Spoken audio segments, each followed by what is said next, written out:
So thanks for joining us on today's webinar. We appreciate you spending part of your day with us. Um, Let me introduce a little bit of who's on the panel today. Before I do, though, I just want everybody listening to know that there's a couple housekeeping options here.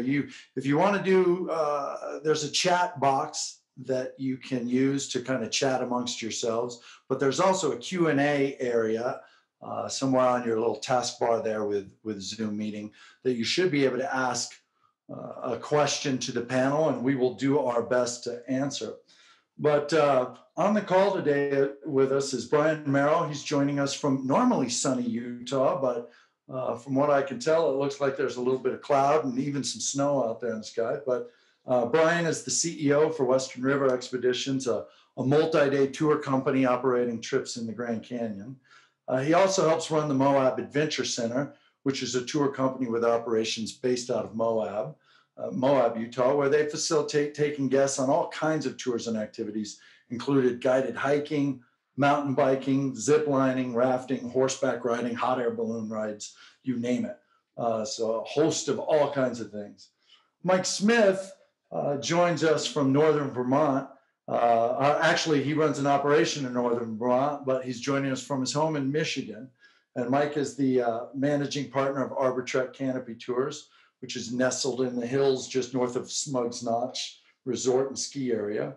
Mike is an expert in the world of canopy tours and aerial adventure park building, maintenance, risk management, and operations.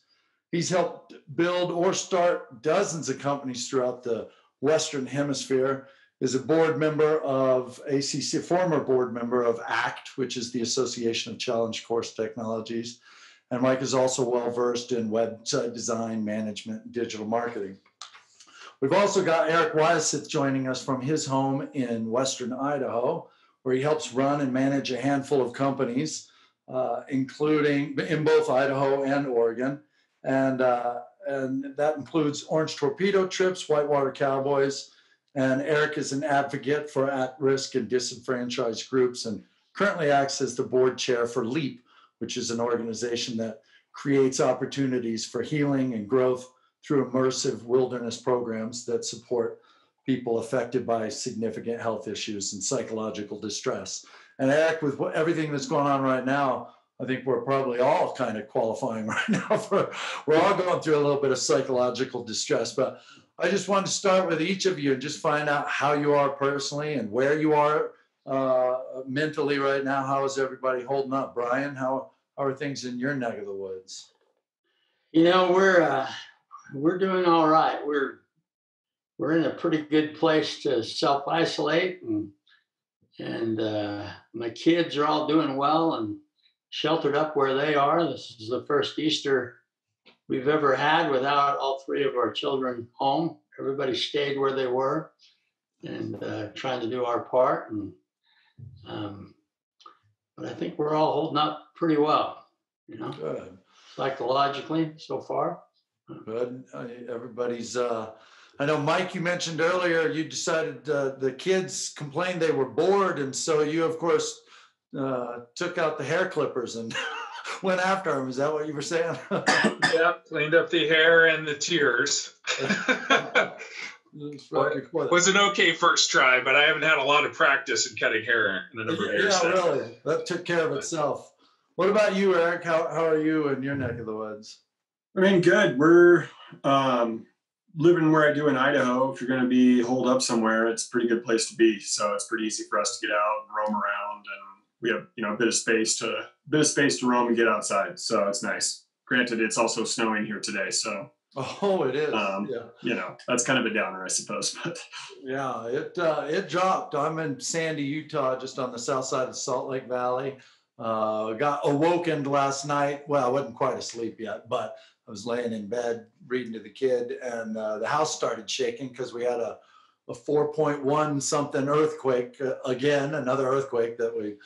So, on top of everything else, we've got a few things that are happening outside of our control that don't make it any easier for us to but as far as I can tell, we're holding up okay. Governor Herbert did announce yesterday here in the state of Utah that soft closure for schools for the rest of the school year, which I anticipate just means that's it. My wife and I are the new school teachers for the rest of the year. So we'll see, but let's go ahead and get started and talk about a few things. So we've talked about ourselves personally. What about your businesses? Where are things? What have you told your guides as of right now? Brian, you're in the Grand Canyon, so you're regulated. I mean, outside of Moab, in the Grand Canyon with the Western River. I mean, Park Service calls the shots on that. What do you know about your operation down there right now?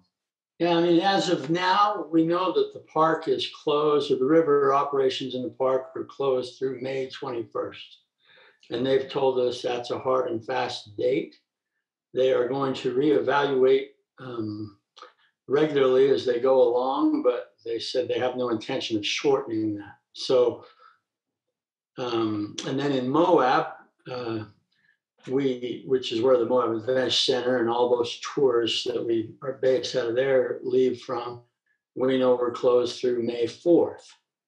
And they are reevaluating as things change, but we've sort of just conceded that we've lost May. You know, we're planning as if we're not going to be operating in June, with the exception of our Grand Canyon multi-day trips. We have not canceled trips beyond May 21st, but okay.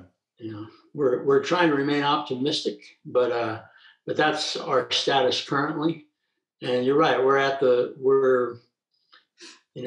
mercy of what the National Park Service does. The BLM has also closed the river stretches and the off-road stretches where we operate under their permits. They even took another step and sent us a note saying that our permits were suspended during this time. I don't know why the extra step, other than that, I guess if we decided we were going to run a tour, we would now be in violation of our permit, you know, and so, which I thought we would have been anyway, but seemed like a little overkill, but that's where we are. What about, is that the same kind of where you're at, Mike? Have you got a hard and fast date that no matter what, nothing's moving till then? Or is it just a little bit more fluid and you're making those decisions? I think he might be muted. Let me unmute. Muted. There we go. Yeah, in Vermont, we're not a very big state, so we're kind of not only dealing with regulations from our state, but different orders from Massachusetts, New York, New Hampshire, and then, of course, the border to Canada is closed, where we draw a lot of customers from. Okay. So our hard and fast date right now is May 15th. However, lodging is not allowed in the state of Vermont to book reservations online until after June 15th. So we're kind of conceding that we wouldn't really open until June 15th. Now, for us right now, this is stick season. The snow's melting out. There's not a lot of tourism.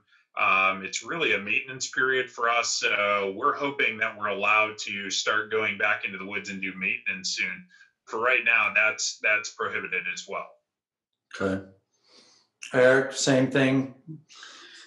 Yeah, I mean, I think we, in the same way that, Brian has the Moab Adventure Center and Western, you have some diversity in what you offer. We have a pretty solid spectrum of things, and they all kind of have different, we're looking at different timelines on the different things. So our guided trip stuff, we basically canceled everything through May 15th, and some of that was forced on us by the BLM being closed, and with statewide stay-at-home orders, even if the BLM hadn't closed like the Oahe, we were canceling stuff anyway because we're not going to try and operate when the governor's saying you should stay home. But that basically, shut down our April and early May season. And so we've canceled basically everything up through May 15th on the guided trip side. And we're suggesting so far to everybody between May 15th and the end of May that they should look for a date later in the summer. Try and push them back, multi-day, single day, everything. So we're anticipating guided trips at the earliest is going to be June, and it's probably going to be a slow start. Granted, all of that depends on the governor in Oregon opening things back up, which they haven't suggested really a timeline on that front. They are saying they're working on it, which is great. Here in Idaho, just today, the governor here extended the stay-at-home order until the end of this month. It was going to end today, and they extended it 2 weeks. So reevaluate then. But from a guide trip side, I don't think anything is very realistic until June. On our rentals, we have a big rental business and a big shuttle business for people running trips on the Rogue River in Southern Oregon. And we're right now getting phone calls about people wanting shuttles, and we're not doing them. We've turned them down because of sort of the stay-at-home order. We don't want to encourage people traveling to our area, that kind of thing. Right. So we're not doing them, but our hope is that the governor, opens things up a little bit, and then we can have some comfort to start doing those in a day. And raft rentals as well for like locals, because we have a big local contingent will come out, do day trips. The river's open. So I could see that market being there starting in May sometime. You mentioned moving trips and encouraging people to move trips.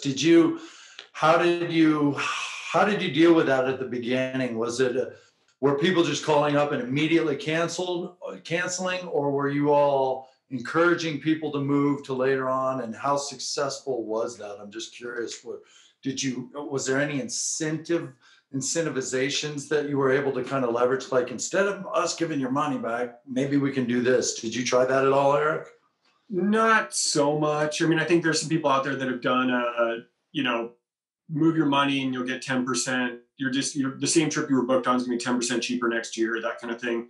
We have dealt with a lot of forest fire issues and stuff over the years. And so a couple of years ago, we got hammered pretty hard on refunds because the river was closed for fires.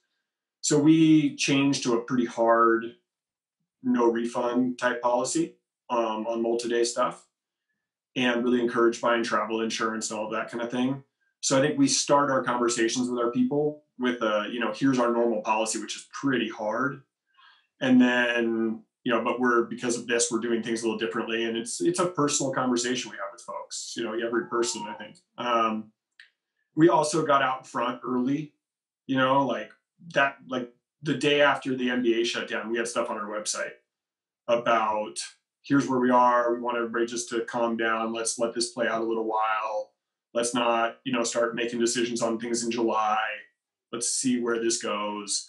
And just we're very sort of forward about that. And people reacted to that really well. They, were encouraged, especially people early on, that we were calling them to talk about it.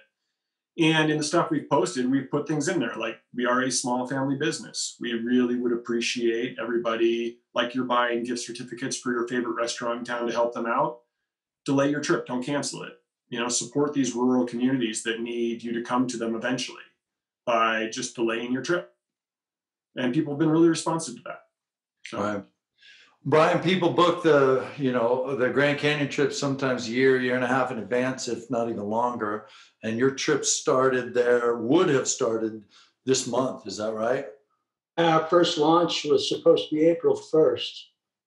We've already lost, Right. We're already into the season there. And once May hits, we're into a busy season, where we're going, as heavily per week as we do throughout the rest of the season. And we've taken a similar approach to Eric, other than we don't have a lot of experience with fires and things. And so this is kind of our first mass, cancellation event. And, but the personal contact that Eric mentioned has been key for us, calling every one of those people that have reservations and discussing with them what their options are. And we have given them the option to move to, we were able to add in some boats later in the season. The Park Service has made a concession to allow us a slightly larger group size through the rest of the season. And so we're able to move some people here and there. But mostly it's about moving them to 2021 or even 2022. And And it's a challenge, when you have a group of 10 traveling together, or a full charter, where they've chartered the whole trip. It's tough to find space for them. Um, uh, but we've had great success in, I wish I had the percentages in front of me, but the majority of our people have chosen to stay with us and move, and to leave their money with us.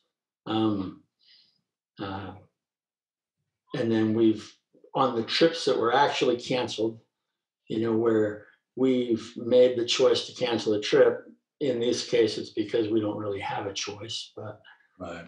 we've offered them a refund, but we are keeping the initial deposit. Sort of like Eric said, we have our cancellation policy, and normally, we're pretty strict with it. Otherwise, you just get pushed around a lot, and people who want to cancel for any reason, and that's a tough line to walk here.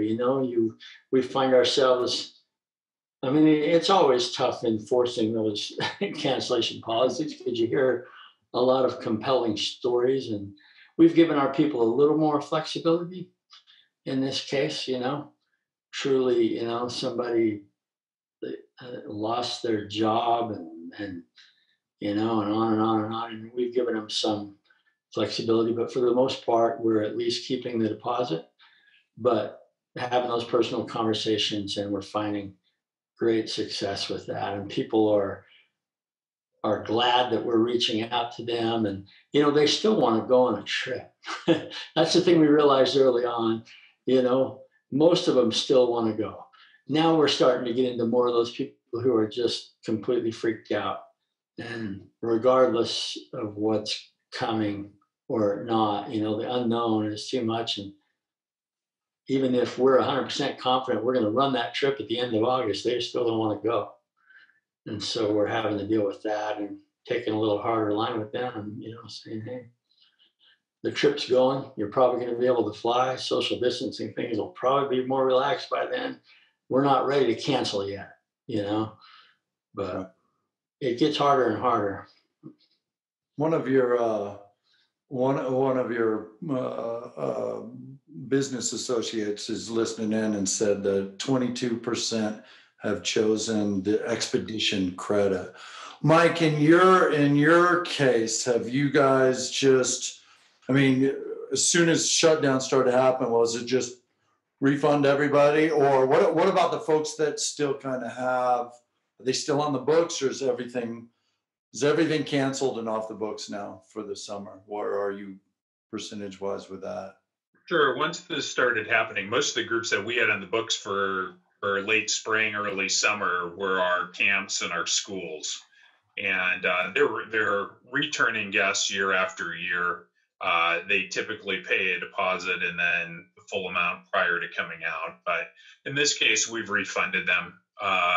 They've been good, loyal customers. We know they'll come back out, but we also know they're under strain from budgets and trying to figure out how to run their businesses as well.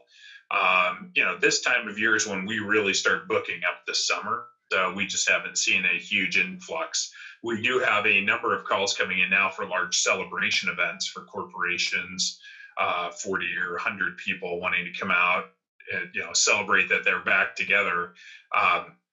We've had some conversations with them, but we don't really know if we'll be able to honor those agreements or not. And so at this point, we've kind of temporarily scheduled them in, and we'll see how it goes as we get nearer to that date. Right. That was one of the questions one of our listeners had, was they've started to see the phone ring a little bit with people inquiring about things. Like they're kind of like Brian, what you said, people want to go. But how are you turning them away, or do you just say, hey, look, you're welcome to book, but we don't know what's going to happen? Yeah. And Chip, backing up a little bit, we sort of have three options. One is, if we've canceled the trip, they can just cancel and get their money back minus their deposit. This is on our multi-day trips. Right. We've been just giving money back on day trips, but most of that business happens once people show up in Moab. we don't get that many advanced bookings, on our day trips. But so it hasn't been as many, but on the multi-day trips, they have the option of moving, with no penalty, we'll honor this year's price, if they move out into the future and commit to a date. If they can't commit to a date, we've offered an adventure credit. So basically, we're just keeping the credit on our books, and they can use it on a future date. Now, we've limited that through the 2022 season, but with the idea that they can get their act together and then get back to us with a date certain in the future. And then we have an incentive that we offer of give them an additional 10% credit if they'll take that option. But that's sort of something we haven't publicized, but our people on the phone have the ability to offer that. So. Well, too late. It just got publicized. We won't send this out to everybody that's booked with Moab Adventures. No, I appreciate you sharing that, because that is a real thing. Mike, I know you have some concerns about, the idea of, do you sell vouchers now? Is there any positive income you can create? But there's a downside to that. There's an upside, but there's a downside to that, isn't there? That people need to think about if they're thinking about trying to create some positive income. Well, I think you need to know what your potential liabilities are and what the state laws are that you're in. For us, taking on vouchers now means we may have to give a refund on that voucher at any time. And so it's giving us money right now, but it's not really money that we've earned. And so we're going to pay taxes on it now, despite the fact that it's not earned, and we may have to return it. So it becomes a bookkeeping issue. And, if we have enough cash flow to carry through without doing that, I would prefer to use the cash in hand and avoid getting ourselves into a potential liability for later. Well, makes sense. Well, let's just, for curiosity's sake, let's say that we can come back in the next few months, and people you are starting to get these tours out there again.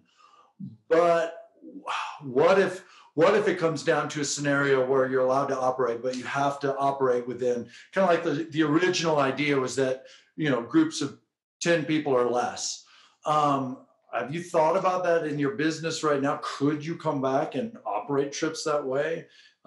Is that even possible, Eric, in your operation? Are there, obviously a rental going out, okay, here you go, take your equipment and you can have it, bring it back, and you sanitize everything. But when it comes to trips and tours, is that, and guided activities, is that even a possibility if it was small group concentrations? So I think we've been talking about this a lot in sort of different groups of outfitters that I participate with, of what are the best practices that we can do. And we're looking at it, all the outfitters in Idaho or the outfitters in certain sections of Oregon, we're all getting together and we're working on lists of what are the ways that we can change our operations, or what are the ways we may need to change our operations to meet what are sort of the guidelines of today, acknowledging that we don't know what the guidelines of the future are going to be. And what would be deal killers, and what are things we can figure out how to work around. So I think there's kind of the plan based on what you know today, but leave it open to adjust going into the future. And part of the advantage of doing that, and this is the one that actually has me the most concerned, is we're seeing some of the federal agencies say that they are going to instill certain requirements into your permit operations. And anybody who has had some of these agencies decide what is important and what is not, has probably experienced where maybe some things have been done with good intentions, but without a real understanding of in-field implications. Sure. And so we are being proactive in contacting our permit administrators and saying, hey, when comes time to open up, when we operate, we acknowledge that we're probably going to change the way we do some things, and here's the things that we're thinking about. And so far, those have been really constructive conversations that we're having with them, where they're really receptive to our ideas versus them taking their ideas and just trying to put them on us. One was, if you run a trip that's bigger than 10 people, you're gonna have to set up 3 different kitchens and spread everybody out. We went to them and we're like, that is dumb. And it's actually gonna make things harder. We're gonna be able to be less spread out, less safe, like all those things for these reasons. And they were totally receptive. So I don't know exactly what it is. I would say, we're talking about, do we run just one family group per raft? So, instead of 6 or 8 people into a raft, are we just doing one family group of 4? And that's the cap, or 2 groups of 2 spread out on each end. We're talking about that conversation. We're talking about, are we serving meals separately instead of, here's dinner and you walk through the line and get your food? Is it plated and is it brought to your family group wherever?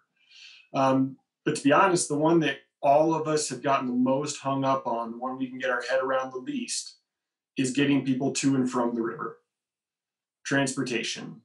The days of putting 14 people in a 15-passenger van feel like they might be gone for a while. Yep. And that has us concerned. Our friends who use buses, I think, have some other options. We are not a big bus user, just because the roads we drive on are not terribly bus friendly. So I don't have that one answered yet, but I think that's the one we're all getting hung up on, is how the hell do we get people to and from the river? Mike, you've got a scenario where people are showing up on property, right? You're not having to transport them to the canopy tour or anything like that. Is that right? Now, for the zip line tour, we are having to transport people in both directions. For our treetop obstacle course and our climbing adventure and team building, that's all done on site. So no, we're looking at scenarios where for the zip line tour, rather than selling it per seat, what we will likely be doing is selling it per departure. So whether you have 1 person or 8 people, there'll be a set fee for that departure. And the clients will have to, if we're required by the health department, certify that they're all from the same household. Right. Brian, Eric mentioned already starting to talk to government agencies that regulate in his neck of the woods. I know you're part of the GCRO, the Grand Canyon River Guide Association. Have you guys been having meetings and discussing things like that, or not even approaching that yet? Yeah, we've had conversations about that. Mostly our efforts have been along some different lines, trying to get some accommodations from the park about being able to recover lost use. But yeah, we're having those discussions, and they've asked us to come to them with some, what does reopening look like with our ideas, the same way that Eric was talking to his regulators and the Moab agencies, BLM and Park Service there, as well as have asked the outfitters for their thoughts on what operations should look like going forward. And it really varies depending on the activity. We have some activities where our margins are better, and so you can run a smaller group and still be okay. Not as good as you were, but it's worthwhile doing it. But others where it's a challenge, and we'll have to decide, can we operate that tour? If the best we can do is, our tiny little groups, that are just aren't going to be profitable. But the same kind of things that Eric's talking about, we're confident that, in camp we can keep things sanitary and that we can socially distance properly, if that's still the thing. On the boats is the challenge, Right. And that's another one where, it's you start running into inefficiency issues. How far do you go? And you have a lesser number of people. It takes more guides. It takes more vehicles if you're having to spread them out in the vehicle. It's a challenge. Yeah. In both cases, obviously everybody is doing a lot of internal discussions with their own teams and their own managers and owners and whatnot. How much are you talking with, Eric, you mentioned something about, roundtable discussions you've been a part of with, how much are you talking with other tour operators that are normally you might consider your competitors? Is it important to be talking with them right now and setting a framework for maybe when we all come back, this is how we all want to kind of operate these trips so that we're all speaking the same language? Are those kinds of discussions happening even now? Oh yeah. No, I mean, I think that's honestly like, I feel like this has been the age of the webinar and here as we do one.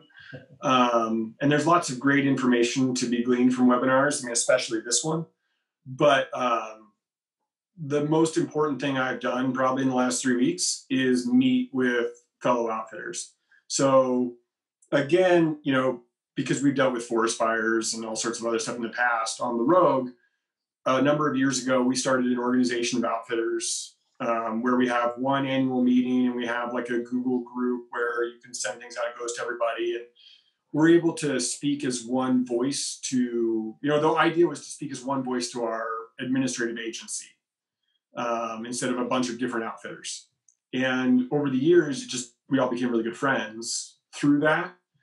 And we're meeting once a week, every week now to, we've got kind of an agenda of things we go through on access and on marketing and on whatever, all these outfitters. And it's been amazing. Like a lot of the best ideas I've had, the most encouragement we've had, the best conversations around how do we open up? What's it going to take to open up? What can we do to help pressure the federal government and the state government or, lobby those for whatever our needs are? Like those all come from those conversations. And as I'm thinking about from an operational standpoint, like one of the groups in there sat down, they got 5 outfitters together and they spent like 3 hours saying, here are what we think the best operational things would be. And as we open up or start to open up, the conversations I'm having with people is they're nervous. Like I'm getting calls asking, how are you going to change your operation?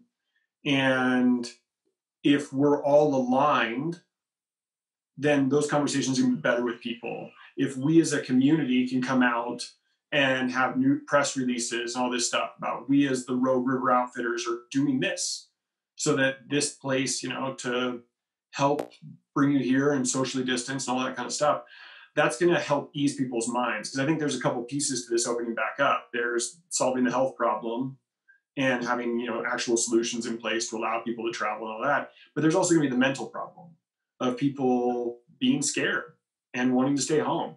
And we have to do things to proactively demonstrate that we have their health in mind, to give them comfort to get out of their house and come to us. And so working as a community, we're doing that. We're doing that in Southern Oregon with the Rogue, and that's been great and really encouraging. It's like a mental health thing for me to have those meetings every week. And then the state of Idaho has Idaho Outfitter and Guides Association, and they're kind of doing the same thing at the state level there for all outfitters and creating sort of here's best practices and starting those conversations. So I'm a huge believer in this industry. We are not competitors. We are competitors against cruise ships and Disneyland, like all of us. We should all be working together to make the pie for all of us bigger. I'm not interested in taking a client from another rafter. I'm interested in making more rafters so we can all grow. And I think this is just another great example of a time where we should all come together and build everybody's businesses. Right. Well, Mike, Eric mentioned something about, being able to talk to people and instill confidence in them when the time is right. I think in a previous conversation you and I had, you mentioned something about after 9/11 that there was a lot of folks that just stayed home. They didn't. I think we were talking about summer camps and whatnot, and that they weren't sending their kids to summer camps the same way. They wanted their kids to stay home so they could spend some time with them. Obviously, just a best guess, but do you envision the same sort of thing happening like happened after 9/11, or will people have been cooped up with their family? Option B, I pick B, that they'll want to get out. What are your feelings on that? Anything at this point? Well, I think you're going to see a huge spectrum of people that want to get out and really don't care to follow the social distancing, and then clients that are really nervous about the social distancing.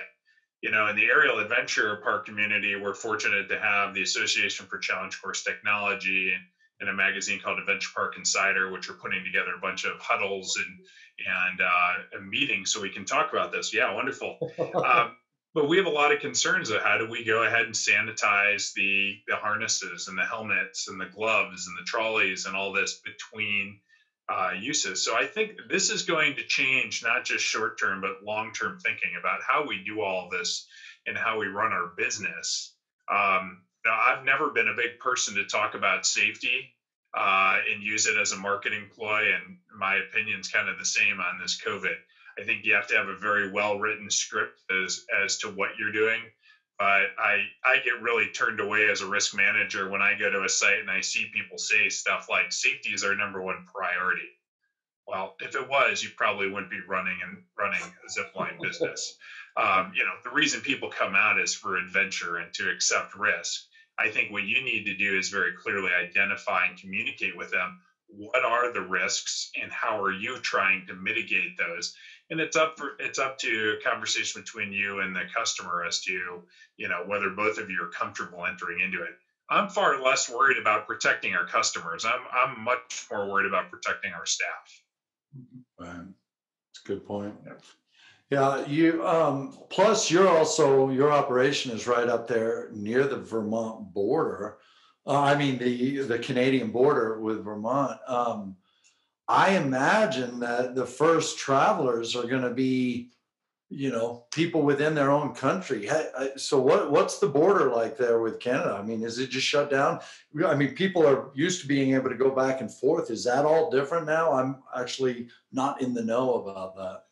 Well, coming into Vermont right now, if you're coming in from out of state, you're supposed to quarantine for 14 days. So travel's kind of shut down altogether. But no, my expectation for the Canadian border is travel probably won't open freely till both countries are fully open, testing is widespread and available, and there are better protocols that we can put forth. So we're not expecting a lot of customers coming in over the Canadian border, but we're also very close to New York, Massachusetts, Connecticut, Pennsylvania, all the areas that have seen the highest caseloads. And so I think there are a lot of people in our communities that are very anxious to open up and to get the economy running again.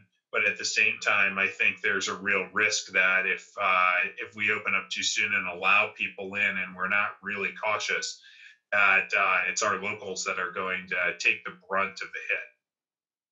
Right. What about Moab Adventure Center, Brian? Have you guys started to talk at all about potentially when the time comes, really reaching out to locals and people in the state of Utah? I imagine you get people, there's 2 national parks there in the Moab area, and you probably get people from all over, especially with the Mighty Five sort of campaigning that Utah does. Have you begun to think about how do we focus on the local market at all? Is that anything that's starting to come up in conversation? Yeah, and I think that's going to have to be the strategy. I know the state of Utah, they've pulled back on their marketing, you know, and right. trying to be sensitive to that, but they're trying to time their re-entry into the advertising market, and they've done a bunch of research, and they're going to target Denver, Phoenix, you know, Las Vegas, within Utah, you know, Salt Lake and stuff. They're going to target the region. They're going to go in heavy on and focus on the drive market. You know, the people who can drive to the state of Utah and to places like Moab, and I think that's what we'll have to do. You know, back to the 2008 discussion. You know, the summer of 2009, after the market crashed, or the summer, you know, 2002 after 9/11, we saw a shift to where our day trips, you know, had a bit of a boost, you know, while our multi-day trips were down. because it was more of a drive-in market and people doing things that were more affordable, things they could access easily because they drove there. And we could see a shift, I think we're going to have to be ready to take advantage of that shift, because there will be people who would just be too afraid to fly. Right. No, that's for sure. The planes and I was a part of a roundtable discussion the other day where they were talking about even when flights are, the airlines won't be in a hurry to push too many flights because they don't like to fly planes empty. So they won't be adding as many flights necessarily. They'll want to fill up the flights they have going before they start adding more rotations of flights. And that's something to consider. We certainly have a unique opportunity, I think, here being outfit. All of us here on this call today are part of outfitters that are based out of the U.S. And so we have a good pool of people to talk to here internally inside the country. But yeah, I think, people traveling across borders. I think I noticed that right before all this happened, I had gotten a new passport for my wife and my kids needed a couple and I started to put that in, but I didn't. And then I just noticed that the State Department isn't even issuing new passports for the time being, unless you can prove that it's a family emergency of some sort. So it's interesting. We did have a couple, one or two people reach out a question about the small business loan stuff. So have you all, I'm assuming that everybody here has applied for the PPP, the Paycheck Protection Program. Have you started to see that actually come in, or is everyone still waiting, or what has been your experience? Brian, I know you've been with the America Outdoors Association for years, and as past president of the America Outdoors Association, I know you've got your hand in a lot of discussions with regard to all of this. What's your take on how things are right now? Yeah, I'm hearing the full range of people who got completely funded as early last week. They all seem to be with Chase Bank, by the way. Chase was a hero organization. It seems to come down to who you bank with and how quickly they got their act together. And there are some delays that are just because of the program, and it's difficult to roll out such a massive program in a hurry. But others that are getting funded now, and others who haven't really heard much, since they put in their application. It's the full range, and we put in for 2 different loans, and we've had one funded and one not so far. So I don't know. I think you just need to. We stayed in close contact with our banker, and him trying to find out information, and that was super helpful. To some extent, he kind of did some, hand carrying of some of our stuff across the line, and so that was really helpful. If you have a good relationship with your banker. Well, and you mentioned that because this funding comes from your local bank, having an open and frank conversation and continuing to stay on top of them is key, because that local bank is either making or breaking your situation. And it was tough for a lot of them at first. They didn't get the approval that they could go through. Chase was an early proponent of that. Mike, did you mention to me in one of our conversations that you ended up having to reapply or something like that? Is that what I understood? Yeah, I've applied for 3 different companies now, and 2 of those, which were with local banks, the banks became overwhelmed, and they have required me to reapply for a third-party, lending platform. And so both of those were resubmitted. But yeah, it's delayed things quite a bit, which, in the long run, provided it goes through, may be in our best interest. have it delayed a little bit longer so that we can get past where the present day opening date is likely to be. Because right now, if we got it today, we probably wouldn't be open after that 8 weeks. And so I don't know that I'd be able to ramp up to the number of FTEs I'd need to. Right. So Well, Chip, I don't know if you saw Carl Deck just put a little. oh no, I didn't. It popped up, said that his has been funded, and he also got the $10,000 advance from the SBA disaster loan. There's two different loan programs, and they made a deal where you could get, if you applied, you could get that automatic 10 grand up front. He's received that too. He's the first person I've heard that actually got that. So All right. Well, I know a couple people that have gotten that emergency one in the last couple of days, and we're supposed to get ours on Friday. okay. Nice. So okay. Yeah. Well, that's. I'm glad you saw that, because I didn't see that coming across my radar here. Well, last couple thoughts. There's, people have been trying to clean house a little bit where they can. If you've got access to your warehouse and you can do some things. Mike, you mentioned you don't even have access to your course. But are there some other things that you've thought of lately that you're like, oh, I'm so glad I took the time to do that, or having somebody in the organization do things like that, website content? Anybody have any comments about that? This time of year is always a time where we're trying to get all of our marketing pre-built for our email and e-blasts and stuff. So, that's all behind me already. I've got that caught up. But I think it's one of those, I have a checklist of things that I've always been meaning to get to, and things that I'd like to update that I'm knocking through pretty quickly as far as risk management forms and compliance and stuff like that. I think, a lot of operators should take this time to look at the things they do well and maybe the things they put off. And what I find a lot of programs do when I do risk assessments is they do a great job running the program.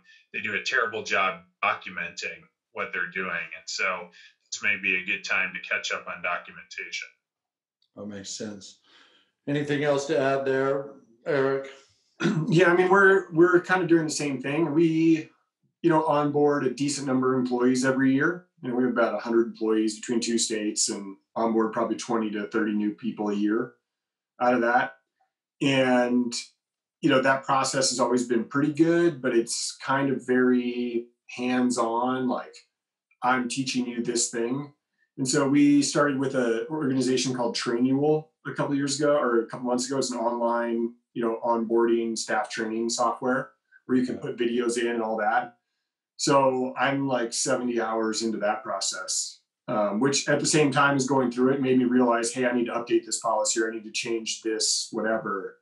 But we're building this whole online training thing for new employees to come in where, our long-term goal is if I get asked a question twice by anybody, it's because we didn't train well enough across all capacities of the business. And so it's actually been kind of nice to have this time, especially as we're getting towards onboarding season. And my head is kind of in that space to really dive into redoing all of our training and onboarding stuff. Makes sense. Brian, have you guys done anything like that? Every half mile or so in the Grand Canyon seems like a guide is walking up to tell some story or interp about whatever layer of rock is about to come out, or whoever got this rapid named after them. That sounds like a good opportunity as well. Have you guys talked about things like that at all? Yeah, and we've been talking for a while about, we need to really film our interpretive talks, specifically to use for training and to create some consistency. Anybody who's ever had guides knows that sometimes these interpretive stories evolve over time, just strangely. But every once in a while you have to have a reorientation where you teach people the real story again. But we're taking this time to do some of that, to prepare some of that. Now, like Mike, we don't have access to all the resources where we go. So it would be nice if I could send, some senior guides down the river and just have them film intern talks all the way down. You know, it'd be a wonderful time to be able to do that, but they That won't let would us be go now. So, you know, so we're going to have to do what we can. There are places we can access, or places, you know, that sort of look like that we can do some more generic stuff. But yeah, that we are taking advantage of those kind of things. You know, there's not much we can do in terms of maintenance and getting ready for the season, because we were ready. You know, I know. we were ready when we got shut down, and we're like, oh, well, yeah, there's really not much left to do. You know, Right. but so yeah, ideally we can create some good content. That'd be nice. Yeah, you could take the Bill Belknap waterproof river guide and just go through it mile by mile, and Yeah. from your senior guides. Talk, well, what would you say right here at mile 132? Yeah. So, well, I appreciate your time, guys. I'm going to give a little plug for a week from today, April 22nd. We're going to do another webinar roundtable. We're going to be talking about kind of COVID-19 and liability and waivers. Do we need to rethink our waivers? How do we talk about this? We've got Lee Corrigan, who is a lawyer familiar with the outdoor travel industry, especially. She talks all the time at the American Outdoors Association gatherings. We might even have Chun Wright, who has joined us before on previous webinars. So we're looking forward to talking about that and discussing some of the liability issues with going back to work, and what does it mean, and how do we protect ourselves in that regard from a lawsuit point of view. And of course, everything is it's a fluid situation. Everything is changing. So, but gentlemen, I really appreciate your time today. Thank you. Any final words anybody want to say? I would say to all of you, just wash your hands and keep social distancing. But any final parting words of good cheer for anybody out there? No. I I would say come back and Go ahead, Brian. You know, I'm choosing to remain optimistic. I have to, for my own well-being. Right. I think there is a significant segment of people out there who are going to want to travel. There are all kinds. There are those who just are totally freaked out about it. Those who see an article like I saw this morning popped up on my feed that said, hey, experts are saying it's a great time to purchase airfares. Pick the time when you're confident that you'll be able to go, and there's some deals out there right now, and I think there's people who are going to take advantage of that sort of thing, and we're counting on that. The drive-in market. I think we have to prepare ourselves for a positive turnaround, and same time being realistic, but this could be an opportunity to, make something happen on the backside of this too. Right. We saw that. We picked up some market share after the market crash in 2008 that we've never given back. Wasn't our objective to go out there and dominate the market afterwards, but we kept our foot on the pedal on advertising, and we were brave, and we were a little aggressive, and it paid off, and I think there'll be an opportunity on the backside of this to do something like that too.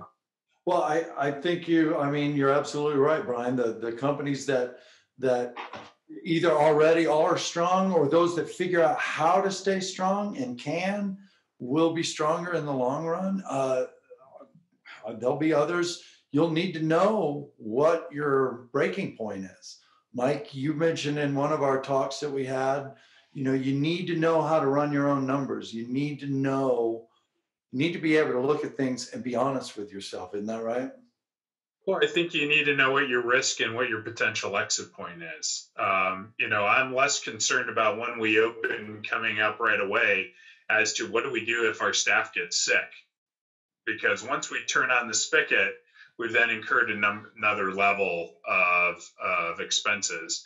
And if we have an outbreak in our own staff, so it's not just training training your staff to take care of the patrons that are coming in and forming those, but to do that internally and to make sure that you're hiring staff and that they understand the risk if they go out and party at night or socialize and they're not protecting themselves and their loved ones, that can really shut down the business very quickly again. Right. Eric, some final parting thoughts? Well, I think I'm really optimistic. I think hopefully we'll be operating by June. I feel really optimistic about July. And I think people are really going to want to get out of their houses and go do stuff. I think the driving thing is really spot on. We're going to really focus in on driving stuff. And the parts of my business I'm most worried about are the stuff where most people fly to. But I do think people are going to want to get out. And I think the idea of going to Disneyland or going on a cruise ship is not going to be what people are wanting to do, but going to the woods with a small group of people might sound really appealing. So I actually think we could have, depending on how quickly people can start moving, we potentially could have a really banner summer. Yeah. And the other thing I would add is, come back and listen to Leah next week because she's outstanding. Oh, right. Yeah, in fact, somebody asked again. So next week, same bat time, same bat channel, 1 o'clock Mountain Time, 3 o'clock Eastern, doing the talk with Leah Corrigan and talking about waivers and whatnot. So, and COVID-19 and liability. So anyway, thank you guys. I appreciate your time today and everybody on the call. We'll make this recording available to everybody that's been here. But thanks again, and we'll see you next time.